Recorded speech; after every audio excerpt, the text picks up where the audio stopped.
Sí, derecho, izquierda, prueba. A ver. Mira, mira ya. Oh. Muy bien. Gracias. A ver. Anotando. Aquí. Anotando ahí. Ajá. Listo. Ok. ¿Pasó la diapositiva? Ajá, listo, doctor.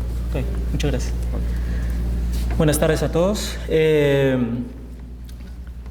Pensé mucho en presentarle los resultados de mi tesis de doctorado.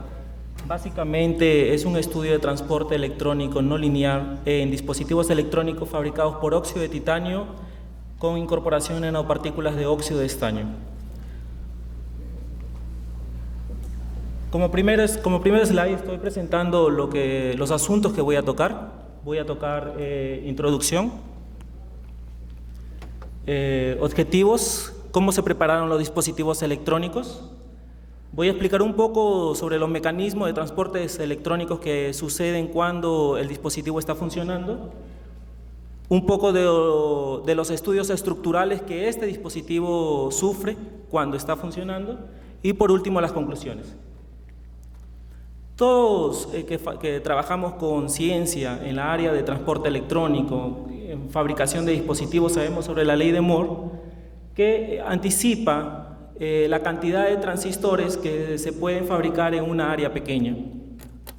Básicamente esto está cada vez siendo capaz de fabricar pequeños transistores en una área menor. Una foto recreativa, puedo mostrar que en el 2005 una memoria de 128 megabytes y para el 2014 básicamente fue 100 a 1000 veces mayor. Bueno, dentro de la área de la electrónica existen las memorias semiconductoras. Estas memorias semiconductoras pueden clasificar como memorias no volátiles o memorias volátiles. Las desventajas de estas memorias son que poseen una baja velocidad de operación, un tiempo de vida de 10 a la 6 ciclos. Disculpe. Okay. Ellos tienen que trabajar a altas tensiones, aproximadamente mayor a 10 voltios. Para este caso, para poder resolver estas desventajas, se fabricaron las memorias emergentes, que son memorias que pueden clasificarse como ferroeléctricas, magnéticas, cambios de fase y por último las memorias resistivas. Todas las memorias funcionan por un ciclo binario, 0-1. Entonces, las memorias resistivas van a funcionar de ese mismo modo. Ellos van a tener dos estados resistivos diferentes y esos dos estados resistivos diferentes se pueden clasificar como un estado 0 y un estado 1. Estas memorias resistivas son capaces de fabricarlas del tamaño de nanómetros. Su velocidad va a ser sub-nanosegundos. Su consumo de energía va a ser pequeña, menor a 0.1 picojoules, y el tiempo de vida de ellos pasa a ser 10 a la 12 ciclos en tiempo total. Bueno, como objetivo, mi doctorado fue preparar estas memorias en un formato de 3D, verificar los cambios de transportes eléctricos con la incorporación de las nanopartículas y también estudiar los cambios estructurales que estos dispositivos electrónicos sufren. Las personas que trabajan en la fabricación de los dispositivos electrónicos saben que básicamente para poder construirlos yo necesito tener ciertos parámetros. Primero necesito colocar un fotoresistor que me va a servir después para poder hacer la litografía. La litografía básicamente puede ser un haz de electrones o puede ser luz ultravioleta.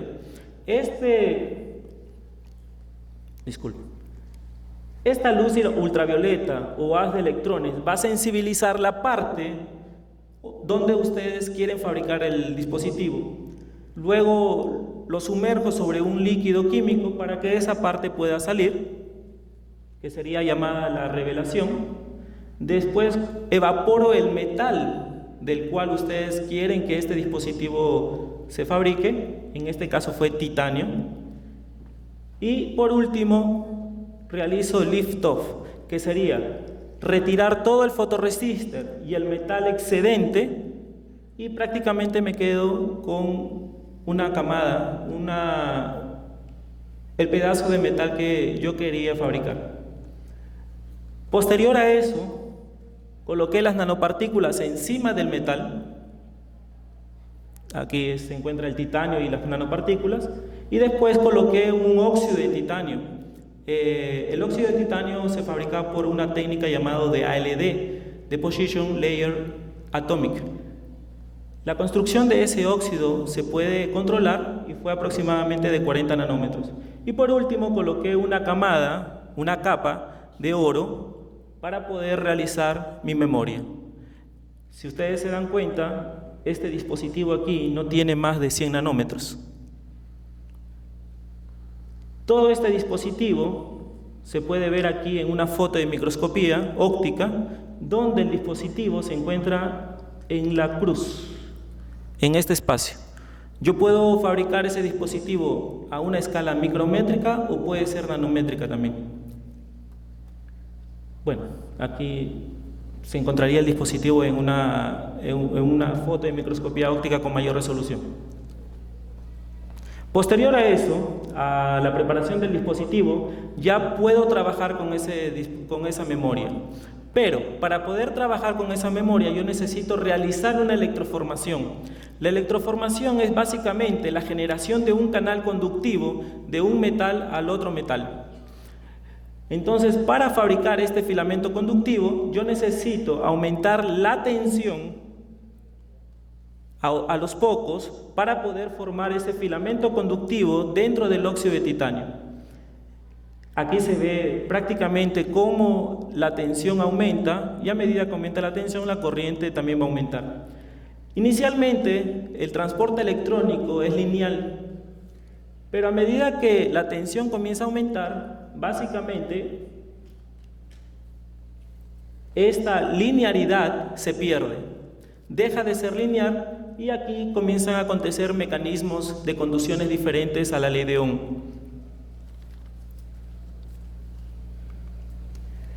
Bueno, aquí coloqué el mismo gráfico, solamente que aquí ya tengo los mecanismos de conducciones electrónicos que está sucediendo en esa formación del filamento.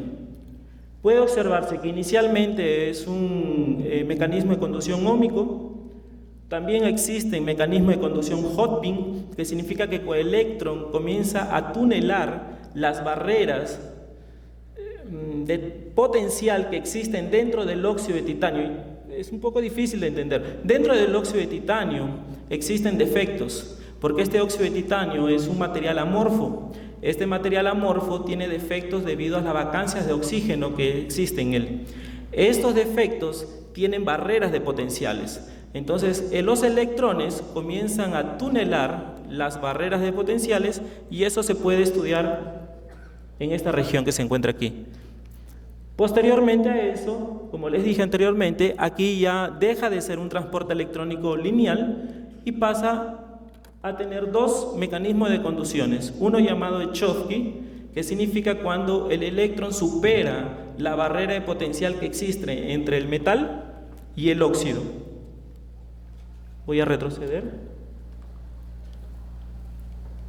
En esta región, el electrón tiene que superar una barrera de potencial que existe entre el titanio y el óxido de titanio.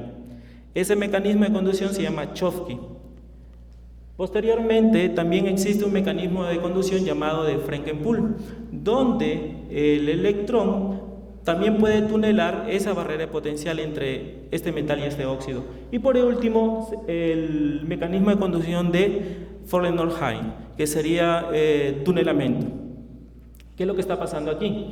A medida que el filamento conductivo comience a crecer, este filamento conductivo va a llegar tan cerca al metal que los electrones van a comenzar a tunelar. Va a haber un proceso de tunelamiento, y ese proceso de tunelamiento se puede verificar en esta región. con ese mismo razonamiento, una vez que el filamento se forma completamente, puedo decir que el proceso, la memoria, puede funcionar correctamente. El mismo estudio se hizo con las nanopartículas inseridas dentro del óxido y también observamos los mismos mecanismos de conducción, solamente que ahora podemos observar un pequeño detalle. El proceso de tunelamiento fue mayor, fue bastante mayor. Esto se debe a que impuse una barrera de potencial al colocar las nanopartículas y obviamente el filamento consigue tener una restricción mayor. Es por eso que el tunelamiento comienza a aumentar, el proceso de tunelamiento aumenta. Y también porque las nanopartículas son cristalinas y al ser cristalinas ellos no van a modificar su estado químico y entonces el filamento va a tener que buscar alguna región pequeña para poder formar completamente. Y eso es lo que sucede. Él va a buscar, va a percolar para poder formar el filamento. Bueno, dentro de un esquema de fases de óxido de titanio tenemos una región, una parte de ese esquema donde existen fases Magnellis. Estas fases Magnellis, que son de óxido de titanio, tienen diferentes conductividades. Si nosotros observamos en este diagrama, todas estas fases Magnellis poseen diferentes conductividades. Si nosotros observamos bien, en esta región, esta será una fase Magnelli DI4 o 7 que posee la mayor conductividad entre todas las fases Magnellis. Eso también se puede ver con un diagrama de densidad de estados. Tenemos la banda de conducción, tenemos la banda de valencia y esa región pequeña sería el gap que existen en los semiconductores. En óxido de titanio ese gap es mayor y en una fase Magnelli TiO4-7 es menor. ¿Por qué hablo de la fase Magnelli? Porque luego, dentro de dos slides, voy a mostrar que ese filamento conductivo es el óxido de la fase Magnelli. Bueno, aquí les estoy presentando lo siguiente. Para poder estudiar ese filamento conductivo, necesito de técnicas avanzadas. Esto que se encuentra aquí no es más que un Focus Ions Beam, un FIB, donde esta punta sería la punta de la Uniprobe que está dentro del equipo. Esta punta es metálica y es de tungstenio. Ella me puede servir como en la posición donde estaba el oro. Este sería el metal, aquí está el óxido de titanio y en bajo del óxido de titanio se encuentra el titanio. Yo aquí voy a generar la electroformación, o sea, voy a aumentar la tensión a los pocos hasta que el filamento se construya. Eso lo hice, posteriormente llevé este dispositivo a un AFM en su modo de conductividad para poder localizar dónde el filamento se formó. ¿Por qué? Porque es difícil. Esta punta que ustedes observan aquí está en la escala de 2 micrómetros. Ya esa región que se encuentra aquí, estamos hablando de 100 nanómetros, 200 nanómetros. Entonces, localizar eso no es fácil. Es por eso que necesito de la técnica de AFM conductivo. Una vez que localicé la región de interés, me decido a cortarlo. Para cortarlo, regreso al FIBI, al microscopio de Focus Ions Beam, para poder realizar el corte. El primer paso lo cubro con platina para poder proteger el área de interés. Luego de eso, aquí se encuentra la platina formada en una perspectiva mejor. Posterior a eso, corto por los lados, que se encuentra aquí. Colo en la punta la muestra de interés y después corto esta región. Esa muestra se pega en una portamuestra y comienzo a afinarlo. ¿Por qué lo comienzo a afinar? Porque yo quiero estudiar esos cambios estructurales por microscopía electrónica de transmisión. Y para poder estudiar muestras por microscopía electrónica de transmisión, la espesura tiene que ser al borde de 5, 10, máximo 20 nanómetros. Es por eso que el equipo comienza a afinar por los lados hasta tener una espesura razonable. Una vez que tengo la espesura de mi muestra abajo de los 20 nanómetros, puedes llevarlo al microscopio de alta resolución, donde claramente observo el filamento conductivo que se formó dentro de la muestra. Y esta región aquí serían las nanopartículas que coloqué en el dispositivo. Las nanopartículas, esto sería la parte de abajo del filamento. Esta región aquí sería esta región aquí.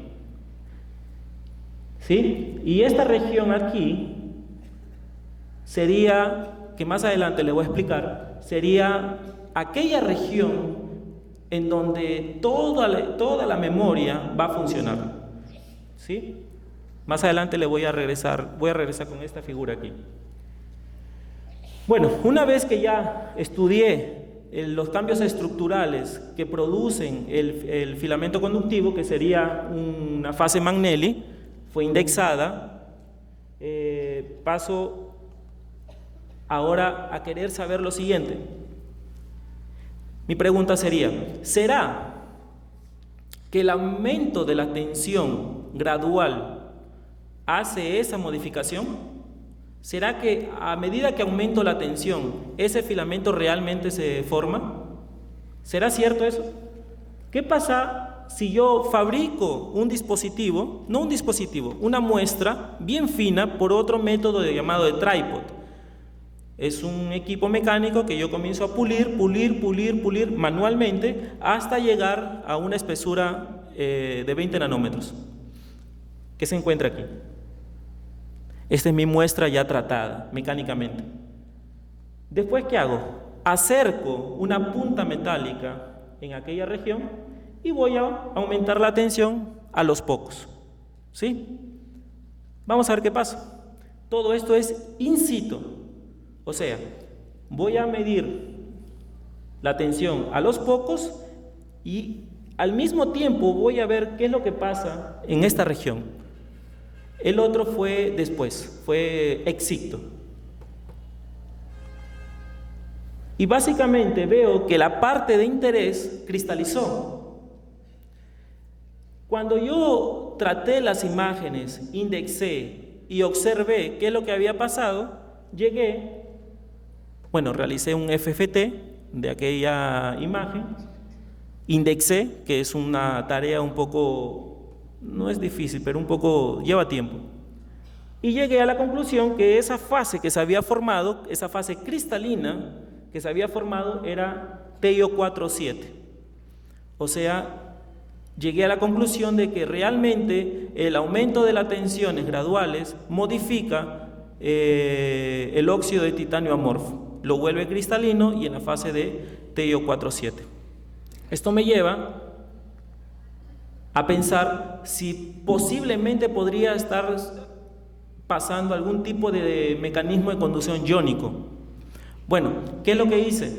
Agarré la muestra y hice un XPS, que él me va a dar información estiquiométrica de la muestra. Entonces, básicamente veo que realmente el TiO2 inicial que tenía la muestra ya no existe más, porque esa razón mudó para 1.9. Eso me da claramente información de que hubo un mecanismo de conducción iónico. Parte del oxígeno que se encontraba en aquella muestra se modificó. Bueno, voy a explicar un modelo electroquímico. Veo que química está en todos lugares y voy a tratar de explicar cómo esto sucede. tengo inicialmente mi memoria. A medida que aumento la tensión comienza a generarse el filamento conductivo y por último el filamento conductivo se genera. Esto también puede explicar por potenciales químicos, termodinámica, y una vez que los potenciales químicos se equilibran, se forma el filamento conductivo. También se puede explicar por ecuaciones redox, oxidación-reducción, y las ecuaciones se encuentran aquí. El óxido de titanio inicial comienza a reducir, o sea, comienza a perder oxígeno, y el metal comienza a oxidar, comienza a ganar oxígeno. Esto llega a un equilibrio y por último tengo la fase que yo estaba buscando, que es la fase Magnelli. Ya, ok. ¿Qué sería aquí? Aquí comienza a formarse la fase Magnelli. Bueno, entonces todo esto me sirve para poder entender lo que está pasando experimentalmente. Una vez que hice todo esto, pensé, ¿qué pasaría si es que las nanopartículas se modifican en densidad? O sea, coloco una densidad 1, la duplico, la triplico. ¿Qué pasaría con el filamento? Lo que observé fue de que el mecanismo de conducción de tunelamiento aumenta a medida que yo aumento la densidad de partículas en el dispositivo. Esto se ve claramente en el gráfico. Estamos hablando de una densidad de 60 nanopartículas en el dispositivo, 80, 100, 120, y a medida que yo aumento la densidad, la región de tunelamiento comienza a aumentar. Bueno, les dije que iba a regresar con esa imagen. ¿Qué es lo que pasa después de que yo formo el filamento conductivo? Cuando yo formo el filamento conductivo, yo necesito ahora que este material pueda funcionar como memoria. Para que pueda funcionar como memoria, yo necesito que este material pueda me dar informaciones de 0, 1, 0, 1. Entonces, ¿qué es lo que voy a hacer? Voy a variar las tensiones de positivo a negativo rápidamente, ya no tan lentamente como la electroformación, y eso va a hacer que parte de este filamento, acuérdense que el filamento es todo, viene por aquí, se va por allá. La parte final de ese filamento se va a modificar a medida que yo varíe la tensión. Para un lado positivo va a ser, tal vez esta región va a tener una mayor conductividad, y para el lado negativo va a tener otra conductividad. Y de esta manera yo voy a tener un efecto memoria, ¿sí? Y ahí yo voy a poder almacenar información. Bueno, esto ya es un dato experimental, donde yo tengo voltaje y corriente, y aquí tengo el gráfico de control